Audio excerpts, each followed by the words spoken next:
Hello there everyone. Today we're going to do this.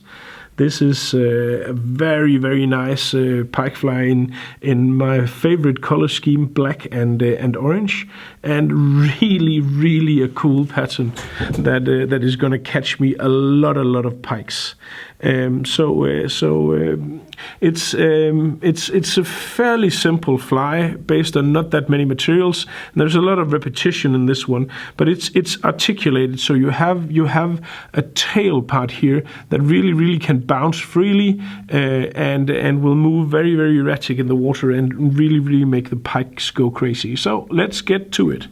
The first thing we need is we need to make the tail part, and for that I take a shank.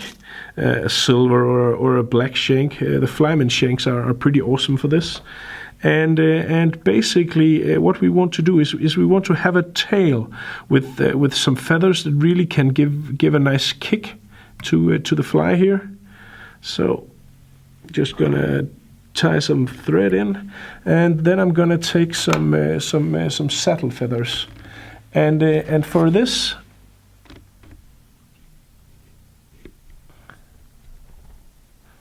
My camera was just auto-focusing. That's not something we need. So basically, I'm gonna take some saddle feathers here, and you can use ordinary feathers as well, but you want some feathers that are fairly wide and not too long and too thin. So you want to look at the top of your saddle if you have a pike saddle. This one was good, and that one. I'm gonna take 4 or something like that. That should do it. Boom. That one is nice as well. And basically, this is just to give the illusion that this is a bait fish. So I'm tying down some feathers here to point out backwards from the shank. And I do not want these to be the same length. I want them to be different lengths, so they are moving differently in the water. And I'm tying these down so they have the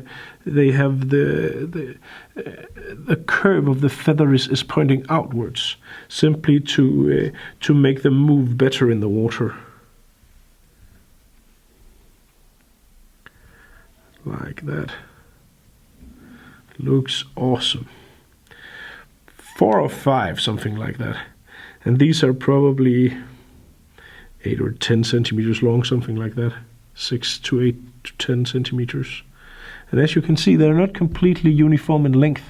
And this gives a nice tapering tail that really will move with every twitch and every pull on the fly line.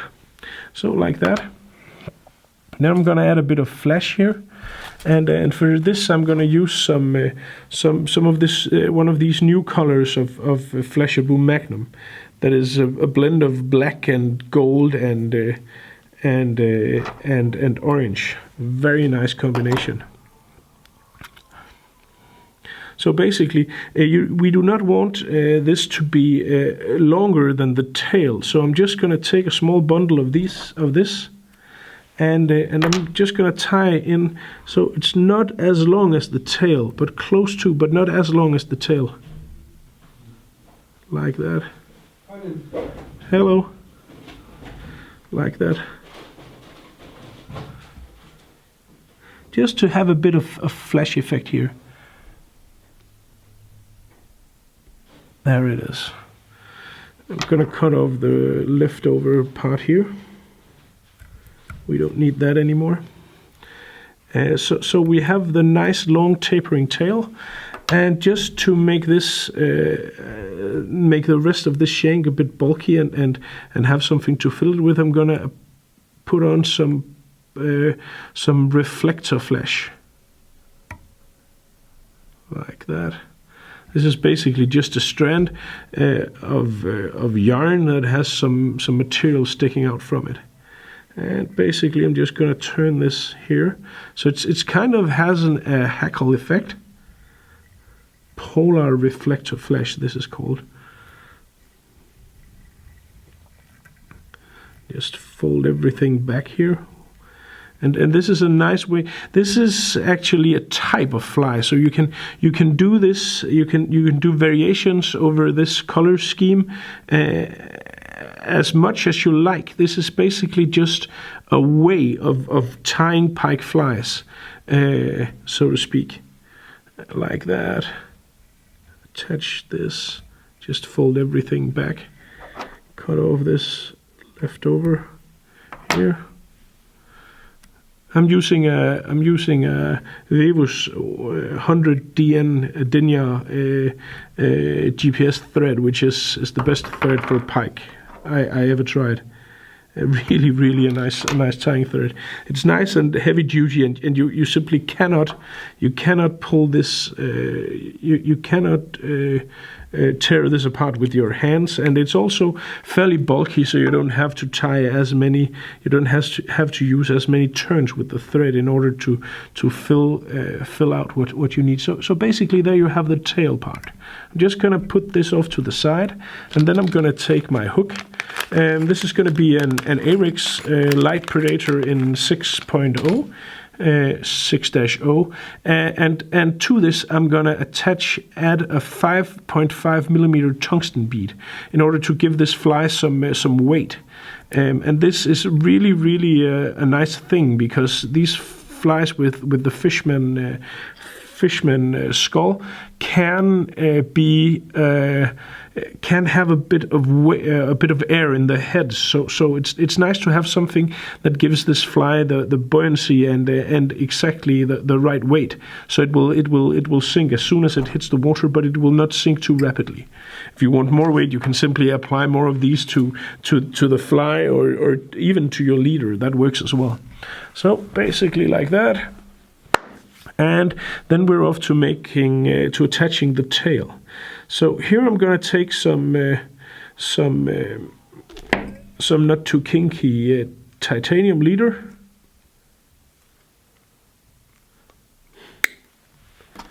And then I'm going to take the tail and simply just thread it over the titanium. Then I'm going to hold the ends of the titanium up, and then I'm going to add some beads, and depending on how large you want the flies, the larger you want it, the more beads you will need.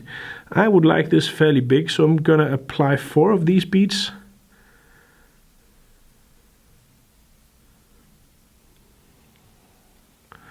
One, two. And of course you can get these in all sorts of colors. I like the black one here for this. These are 3D beads, and they are the best and the most beautiful beads I've come across. So like that. So I have the 4 beads now on the thread here, like this. I'm gonna hold these back, and then I'm gonna attach the trace to the hook with some tying thread, like that. So I have my tail hanging out here in the back. I have my beads there, and in order to make sure that this titanium will stay here, it will, because there will be no pressure on it, but just to be sure, I'm gonna add some sabagap, and then simply just tie on top of the sabagap along with the tying thread to make sure that it stays on the attached to the hook. Cut off the ends of the titanium. You could use the same without the tail here. If you want to use a wriggle tail instead, you simply leave this part out and tie it exactly the same, and then just add the wriggle tail if you want that instead. But you can also add down here, if you want a stinger hook, you could make exactly the same thing on a stinger hook instead. But the stinger hook would probably be better off if it's not hanging loose. But yeah, you know. There's a lot of different possibilities to vary this pattern indefinitely. Like so. Well, now what we want to do is we want to have some bucktail. We want to tie down a bundle of bucktail. And for this, you will need bucktail that is fairly long. And the quality of bucktail can vary quite a lot. But I take great care in having and supplying good quality bucktail. So so in my shop you will find a good quality bucktail, and as you can see, this is a long bucktail. So I'm going to take a bundle of this and tie this in, so it's going to be fairly long, but not as long as all the way out into the tail. So basically, there is where I want it to be. I'm gonna tie this. I'm not gonna reverse tie this because that would make it stand up too much, and I don't want that, because I want this to be a part of the body, like that. So it's basically gonna cover. It's gonna cover. And it's gonna go into the tail, but not into the feather part of the tail, like so. And then really just apply some pressure once this is in place. I'm gonna cut off all the leftover of the bucktail here.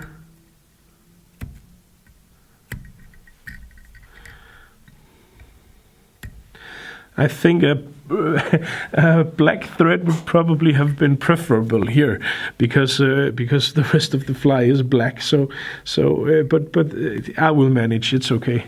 But you could probably be able to see a bit of thread, tying thread in somewhere if you really look close on this pattern. Then I'm gonna take some flesh, just like before. And you don't want too much. Again, the same flesh as we used previously.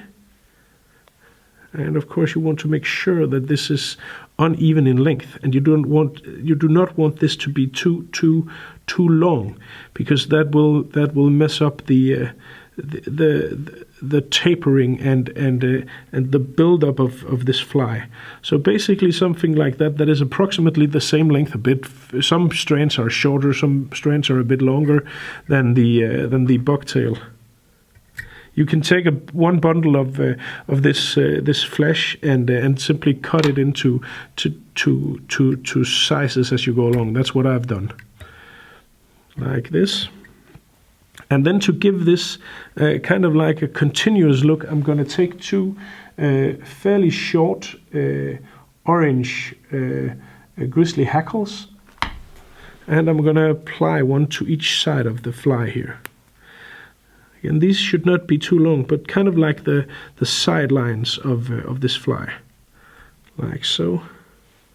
And then one on the other side as well.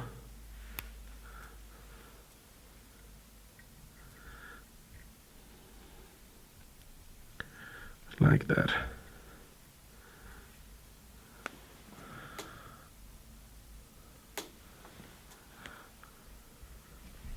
There you go. Then I'm gonna take some more of this black polar reflector flesh, and of course the first turn of this is gonna be on the bit more bulky, where I've tied down all the other materials. But when you're gonna look at the finished fly, you're not gonna see any difference in this. Not something that is notably out of place, because this is so long. But of course, there's quite a lot of difference between where I tie this in the first time and where I turn it the first time, and let's say the rest of the hook shank in compared to width of the actual body. But it's not something that's going to be crucial, and not something that anyone will ever notice. Like that. There you go. Tie this down, cut this off, and basically it's just rinse and repeat for 2 more steps. So you do the bucktail and the flesh, and you continue gradually up through the fly, like that.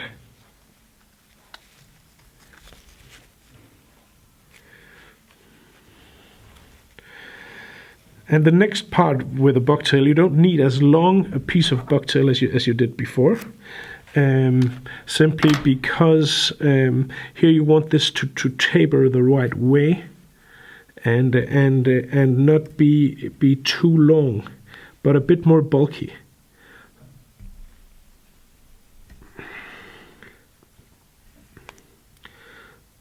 Maybe I should make that a bit longer. So I'm simply gonna move it a bit further back like so.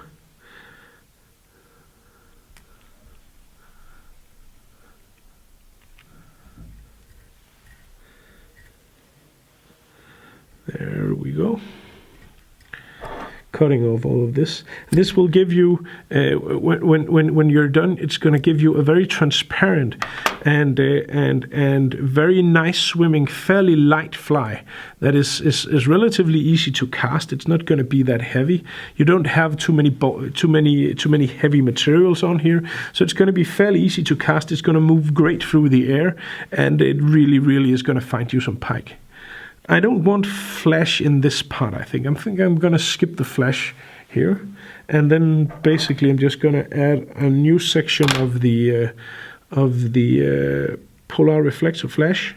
And after I've done the polar reflector flesh here, I think it's necessary to have the gold head attached or fastened. I'm just going to tie some like that, and then I'm gonna tie the third over the gold head simply just to make it stay there. It's not pretty, but it's it will work. So like this, I'm gonna turn this.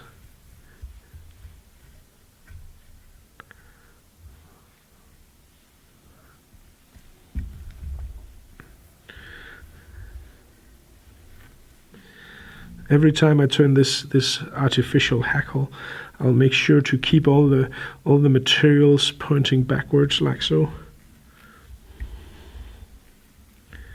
I need a bit of flesh now, I see. I'm just gonna reverse the tying thread back over the gold head. And as you can see, it's nice and translucent. Like that.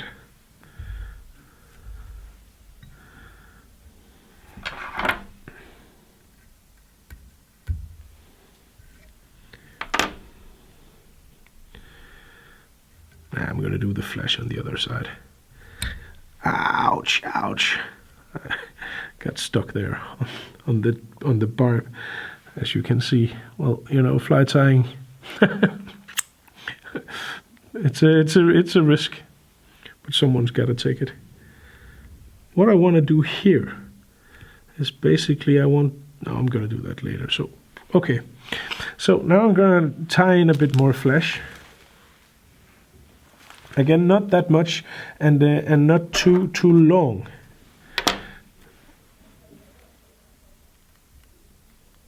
So basically something like that. And again, remember to make the bundles of flesh that you tie for every single time, make them shorter than the last one you did. Now the fly is going to be covered with blood. I hope that's okay. Probably not something the pike will mind. Just a bit more flesh like that. Then I'm going to take 2 more of the saddle feathers as sidelines.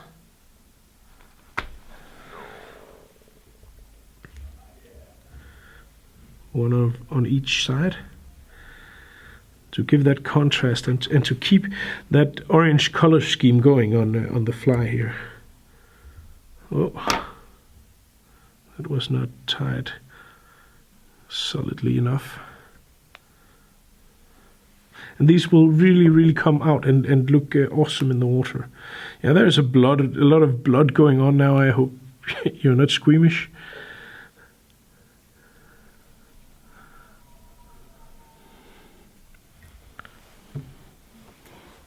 Like this. Ooh, it looks goddamn deadly. And then the last part of the fly is basically some more bucktail. Some more bucktail, some more of the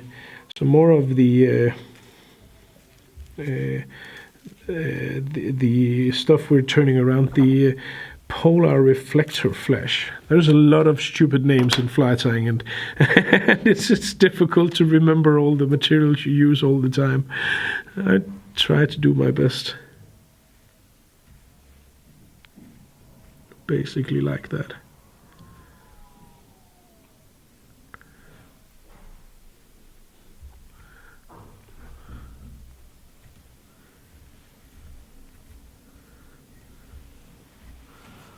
Yeah, like so. This really looks awesome.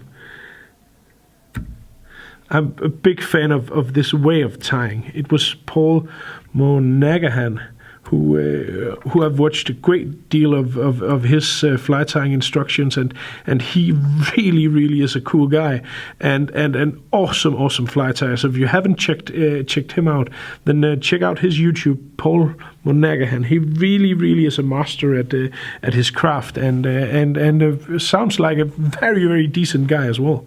And and that's a combination I like quite a lot. So I take the polar reflector flash here simply to fill out the flyman head like this. You could also do a dubbing loop with some craft fur and stuff like that, and put eyes on there and stuff if that's something you want. But I think this is more durable.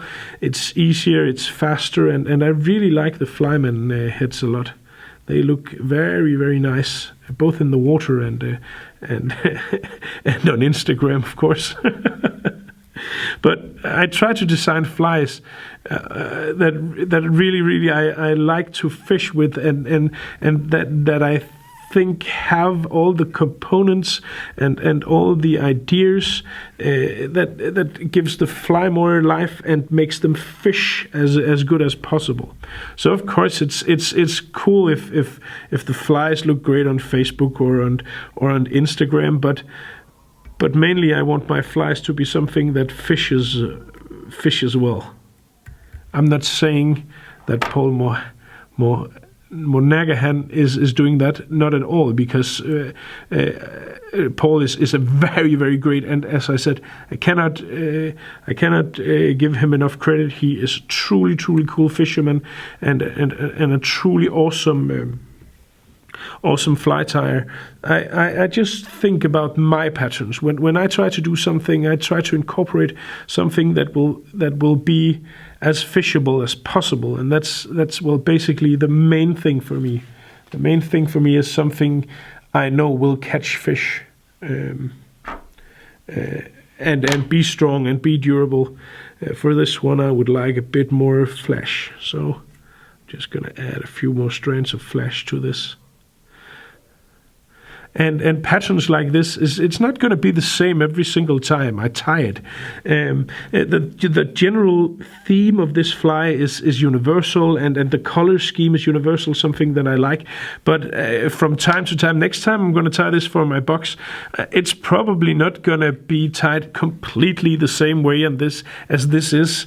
And well, let's face it, it's Pike, so it's probably not that important that a particular pattern is tied completely the same way every single time. I don't think that is the truth.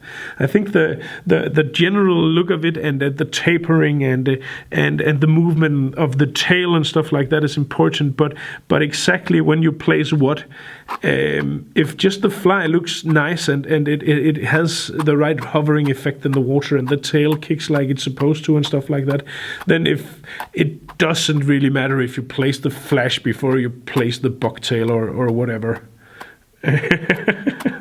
So well, that's it. And for the finishing touch, I'm going to take an orange grizzly barred marabou feather and make a hackle, because that's going to be a killer finish. It's going to look really good. It's going to add a lot of movement to the fly, and also it's going to fill out my flyman fish skull very nicely. I'm down with a cold, so if I sound a bit more nasal than normal than what I usually do, then that's probably why. So basically just going to turn this, and when you take these hackles out of the packages, some of the fibers will cling together because of the dye, because of the striations, and basically that's why I took my brush to it fairly rigorously. It will not affect the striations. It will simply just make the fibers not cling together anymore, and that's very, very nice and very important for this final stage of the fly. I'm going to brush it all out.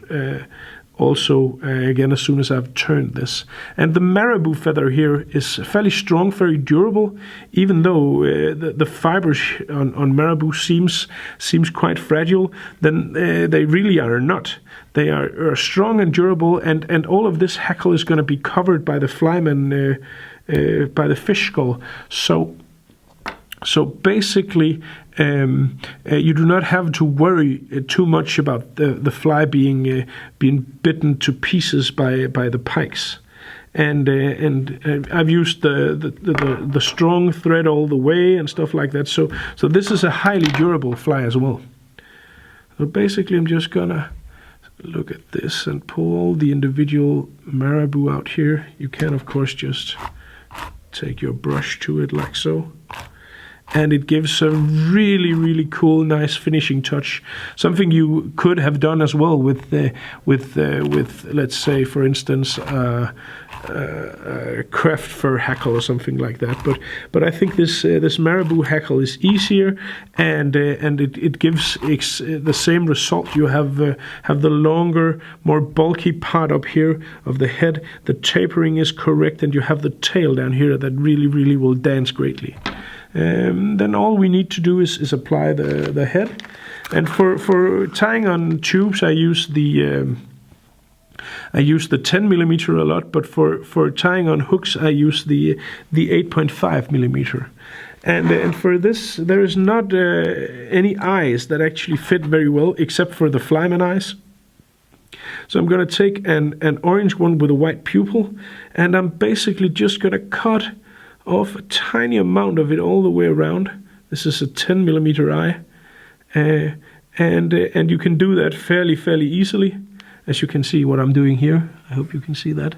So basically I'm just going to trim it down a bit in size so it fits into the socket, and it's not something anyone will be able to see. So basically I'm going to place it in here. And what I would do is add a bit of